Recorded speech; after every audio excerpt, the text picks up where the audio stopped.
আল্লাহর জান্নাতে যাবে না বলে সাদ্দাত নামের বেঈমান জান্নাত বানায় দিল। সাদ্দাত বেহেশত তৈরি করেছিল, এটা তো আপনারা জানেন। সাদ্দাত খোদাই দাবি করেছিল, বেহেশত তৈরি করেছিল।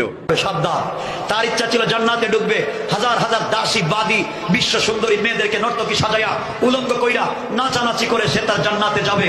সাজ্জাদে বেহেশত বানাইছে, শুনলাম বানা খারাপ বানাইয়া জীবনের প্রথম তার বানানো জান্নাতের ভিতরে প্রবেশ করবে।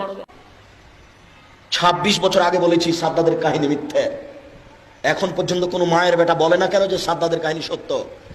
সাদ্দাতের কাহিনী সত্য তো দূরের কথা, কাহিনী কোথায় আছে এটাই পাবে না খুঁজে। সত্য তো বহু দূরের কথা, সাদ্দাতের কাহিনী আছে কোথায় এটাই জানা নাই। 6 মাস সময় দিয়েছি সাদ্দাতের কাহিনী খুঁজতে, এখন পর্যন্ত 6 মাস হয় না, 26 বছর পার হচ্ছে, মানে খুঁজেই পায় না আছে কোথায়। নেট ব্যবহার করে আমার বিরুদ্ধে কথা লিখে নিজে সফলতা মনে করিও না। মানুষের বদনাম করে, মানুষের গীবাত করে, কথা কেটে কেটে আগে পিছে বাদ দিয়ে একটু কথা লিখে দিয়ে নিজেকে শিক্ষিত মানুষ মনে করো না। এইভাবে পরকাল হারায় না, ভুল কথা, ভুল হিসাব। নিজে কিছু জাতির সামনে বলতে শিখুন, মানুষের পিছনে লেগেছেন কেন? নিজে জাতির সামনে কিছু বলতে শিখুন। কয়টা হাদিস অনুবাদ করেছেন জীবনে বলেছেন এই